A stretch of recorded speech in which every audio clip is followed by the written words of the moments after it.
tokko fudhatan amma si ol baafnee si mul'ifnee kaayoo kee galmaan geenye si jabeessine isallee dheenii gargaara isaa mi kan biraallee gargaara akkasii galatoomaadha oromootii wal jabeeffadhaadha itti fufuudhaadha haalli kun itti haa baratamu haalli takkaa nama miidiyaa kan tolbee karraa taasee miti sababa kee takkatti haasoo inni miira keessa gallee mubeeleen kacarraa kan nuqanni haa galatoomu isallee rabbi nu haa fayyisu mubeedha mubeen akka biyya jiru amman dhagee mubees jabeessa dachaasis jabeessa oromoon hundi keessanii wal jabeeffadhaadha akmal karee biyya jirtus baru inshaallah finfinnee ta'uu keetis fagoodhaa miti yeroodhaaf achi teessa malee dalagaan qaanyiin qabu jara keenya kadhatu qaanyi malee wallahi ani namarra konkolaataa keessa taa'u ta'ee eegeen ture mana ijaaree ture waan biyya arabaa keessa dalagaan godhame takka waan godhin qabnu obsinee irra konkolaataa kana dhufne atis boru obsitee bakka gaya bakka guddaa ga'u teessa ni hanga baabbatin haadha shamarran keenyallee hundinuu taarraa mana arabaatii waa dhiitu yeroo dhiita malee booddeen kee abadu ittiin dhiitu jechuudha. Waa dhiitee haadha abbaa kee gargaaraa jirtu kun akka dachaas kana gargaaraa jirta. Kanaafuu rabbi nageessa naa galuu rizqii rabbi isinitti haa kennu umrii nuu dheeradhaa Oromoo xiyya wadafiit kafooloo walirraa hin qabnes fooloo nu deebisa. Waliin ol baanee sagalee walii taanaa naa ulfaadhaa siin jaa guyyaa gaarii qabaadhaa. Assalaamu alaikum. Hedduu tokko galatooma anis daqiiqaa takka mubee daqiiqaa takka yaada kennadhee gabbuu barbaada. Dachaas anaa deebi'uu baga nagaan dhufte warra seegaatiin hin turre dugugguruu duude kan keetii ta'ee isa si duuba jiru kana mucaas si cinaa taa'u kanaan folobaakiin naa deebisii feesbuuk irratti fireendii kan keetii hin jedhin dugugguruun duude kan kee duuba mucaas si cinaa taa'u kana jechuudha.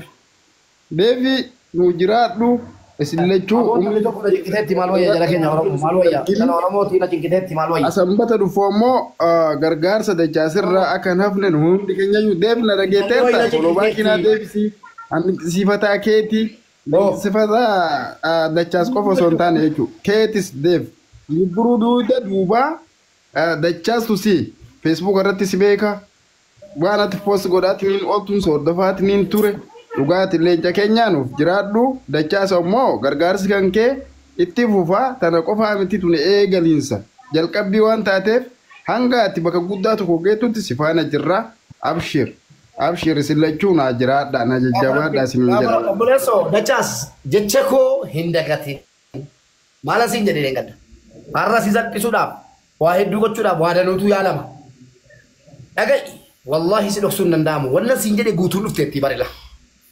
Kana booda namni yoo siin beekamu malee ati namaan hin beekamtu yoo namni siin beekamu malee feesbuukii dhaqii dachaas jedhii sarchi godhi dachaas oromoo torbannaa beekaleessa tokko jedhe maqaa keetii beekalem galaa tiktookii dhibba wallaahi galaa tiktookii dhibba obboleesso ati galmi kee fuulduratti yaadi natti toltaati fuulduratti yaadi kana booddee ati situ feemasaa situ fammasiisa malee nama kana booddee si dhossuun gonkumaa hin danda'amtu na amani maala siin jedhe yaadi.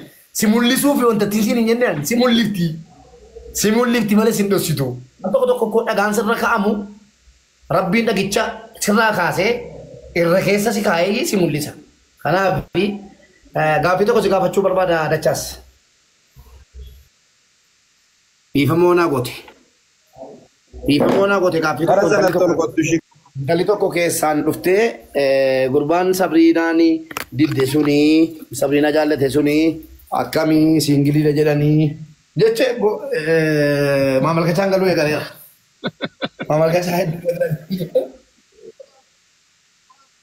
Habiibaa dubbisaa akkasi dachaas sirees wallaahi namni tokko dachaasii wallaa agarsiisennaan bilbila kee kenneefii dhiise wallaahi dachaasii wallaa agarsiisi rabbii jedhinaan jette intalli tokko. Lakkoofsa kennuu malee waa tokko yooti hin kennin jette nan dhaaba. Obboleessoo amma namatti bilbiluu jettee nama dabdabdi. Namatu si dhaba kana booddee si barbaade mubaarak gaafa sana garuu nama jalaan dhokotin ishi hawaasa kee akkuma mube akka na fuusiftuun barbaade kun intaluma kana laa Ani wajjin jira kuno ani wajjin hojira mo dimmarraa fuudha Nagay Habibu badana fuudhi bo siyaasaan hojii kafalaa jirti dilagata teesseen hojii lafaa jirti maal fagoo deemta halas Jimmarraa waliin fuudhu dachaas maaliif beektu? Baay'ee jaallatanii ani sagaaroodhaan fuudhee inni sagaaroodhaan fuudha. Halas kaalimaas mul'ateef. Assalamu alaikum. Carrano kada guys. Carrano kada amma naga waaqayyo sinee baay'atu. Tokkoffaa gargaarsa yeroo itti muubee dhaggeeffadhu.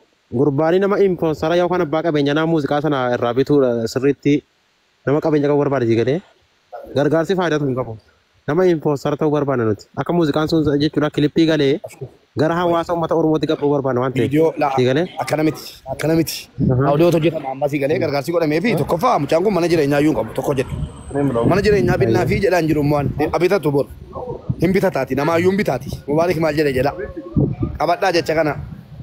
Yoon jiraaddes yoon hin jiraannes.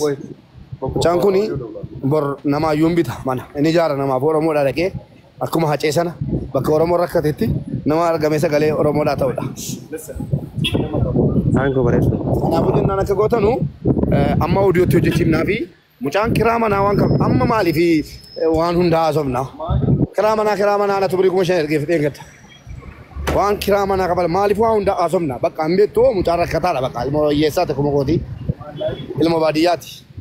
Sini galee kan inni jiraatan immoo Finfinneedha. Sababii artii dhufe Finfinneedha. Mubee amma dhaggeeffadhu mubee keenya wanni sii galuu qabu bara tokkoffaa muuziqaa isaa kilippii galuu barbaadanii. Sana booddee qoyga audiyoo erga hojjechiifneen booda sana booda akkamitti godhama yuutuubii eenyurratti hafeetu yuutuubii nama tokko jennee lama jenna dirooni tokko jennee lama jenna dirooni jalqaba suutumaan. Kanaafan jedhe yuutuubii eenyurratti fe'ata mucaan kun yuutuubii irraa bitu jiramoo yuutuubiidha akkamitti olii galchina miti immoo yuutuubii madachaas jedhee banatee jennaan guddifneef yoo barbaanne hadhabannee fi jennaan guddifnee fi jennamoo isa jedhu irratti mari'anna gargaarsi godhamuu fi I love you. Gargaarsi koman. Gargaarsi godhamu waan godhamuuf manuma isaa godhamu. Uffata qayyaratu hin qabne. Taantaan qabu dachaa sin amantuu. Taantaa hin qabu in amantuu sin hin jedhe maaliif waa hunda naasosiistu sin. Dachaas shaantaa. Uffata mubee wanni sii galuu qabu. Wallaahi billaahi. Waa hundi yoo muuziqaa sun kilippii galee jechuudha yuutuubii irraa birrii fayyadamuu danda'a. Yoo waa hunda diroonii na dhagaye diroonii. Yooni waa hundaa asirratti dubbadhe waraabama. Mucaan kun immoo rakkinni isaa rakkina guddaa miti inuma darbiti. Sini galee bor inuma darbiti ilma dhiiraati. Sagalee asirraa waraabamtee deemtu hin barbaadu'an. Kanaaf waa hunda na haasofsiisina bakka sinitti hime miti namni dubbii haalaan hin beekne xiqqissaa haalaan hin beeku. Wallaahi shaantaan qabu mucaan kun. Kanaaf na haasofsiisina biratti haasa'uu hin barbaadu namni akka inni waraabbatu hin barbaadu. Ayyana Oke, kana rakkoon qabu dachaas fooloo kee warri keessaa fooloo kee akkuma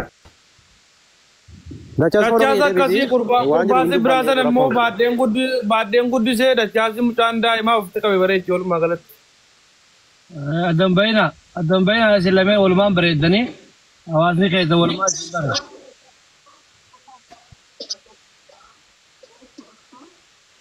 Yes, kuno akkana jambo. Akkana jette kuno Habiba bareedduun gashin.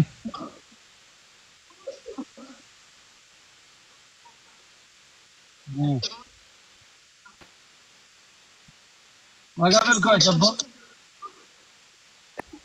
lakkoofsa kee si ergashi. Enaa dhaggeeffadhaa ijoollee shamarranii moo nama guddisaa dhugaa dhugaa kun jaalala miidhamee jira. Eegatti si gaddeesni galee. Gowwoomsuun hin barbaachisu guys. Dhagaye isa jaalalaatis keessaan haasawaa wal mari'adda waan rakkoo qaba walii galtan taanaan walii galtanii isallee amma immoo akkam burjaajeessine kaayoo isaa gargaaramee nama taanaan abbaan fedhe. Waan rakkoo qaba atis intala bareedduu innillee ilma bareedaa ilmaan Oromooti maaltu waan je sila namni keenya Oromoo silaa hundinuu wallaahi walumaaf yaaddi atis inshallah nama hamtuutu miti yoo dhuguma rabbiin lafa jiraatte dachaa seerumu yoo qabaatis lammaffaa taata yoo sadaffaa afuraffaa taate shari'aan afur ayyamte